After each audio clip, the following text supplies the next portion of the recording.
Hai, saat ini kami sedang melakukan analisis agen perjalanan online. Ada beberapa travel yang kami kunjungi dan salah satunya ialah ME Mubarok. Perjalanan haji dan juga umroh. Di sini kami melakukan interaksi langsung dengan yang bertanggung jawab dengan operasionalnya, yakni Bapak Ustadz Alizar. Kami menggali informasi tentang beberapa hal yang dilakukan ME Mubarok dalam operasionalnya, dan termasuk di dalamnya mengenai pemanfaatan teknologi digital dalam pemasaran mereka.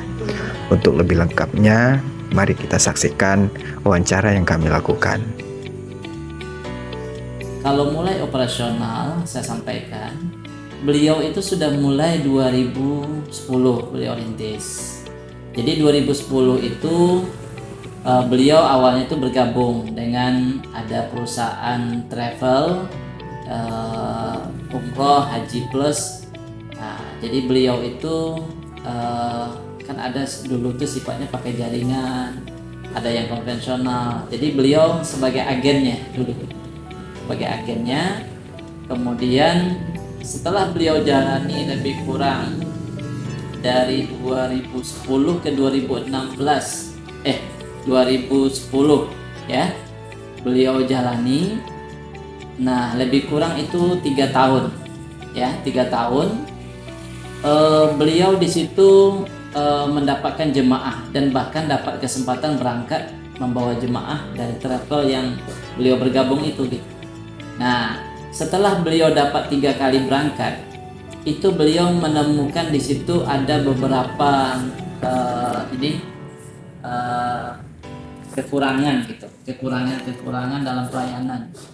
Jadi dengan kekurangan pelayanan tersebut, waktu beliau diberangkatkan ke Baitullah, beliau berdoa di Ka'bah. Doanya agar beliau mendapat kesempatan untuk mendirikan travel sendiri. Maka beliau berjanji pada Allah akan melayani tamu-tamu Allah seperti melayani orang tua sendiri, bapak ibu kandung sendiri. Nah, jadi mulainya itu udah 2010. Cara mengatasi tantangan dalam menghadapi permasalahan yang ada seperti saat COVID dan setelah COVID.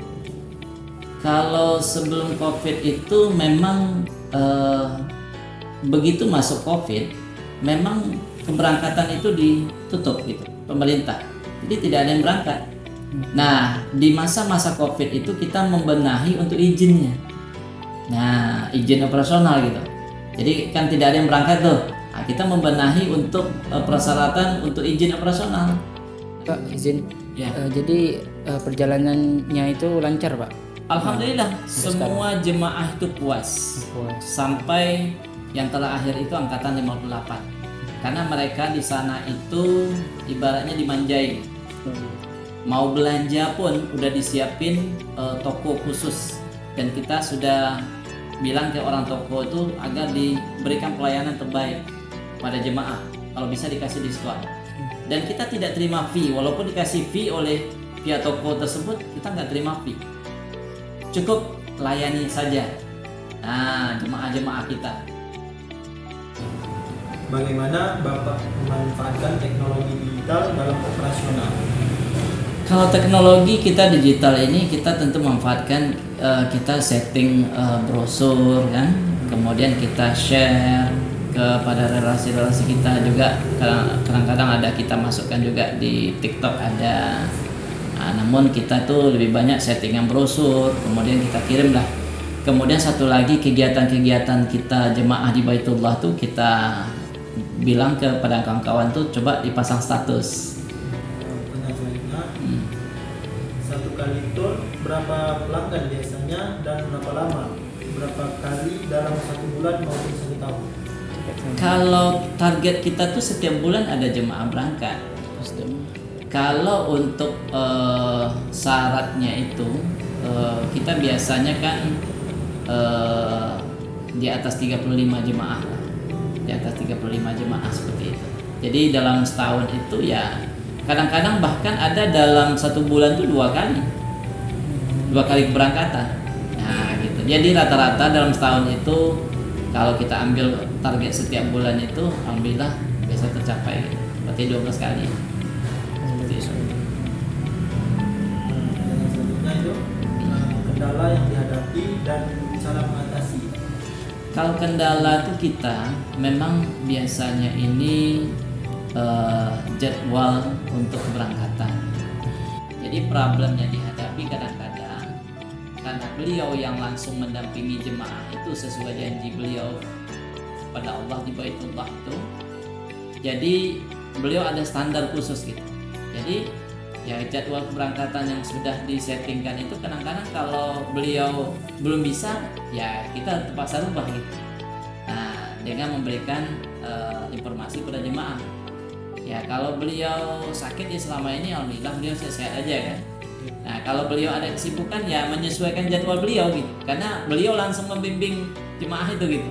Cara mengatasinya ya tentu dengan menjalin koordinasi yang baik, komunikasi yang baik dengan kami yang di tim manajemen beliau dan kita juga dengan tim konsultan kita, tim syiar kita menyampaikan kepada jemaah. Kita itu harus bisa memberikan informasi yang baik kepada jemaah sehingga jemaah itu merasa tidak kecewa gitu. Nah, jadi komunikasi yang baik, koordinasi yang baik, tim yang baik itu perlu kita jalin dalam suatu manajemen perusahaan.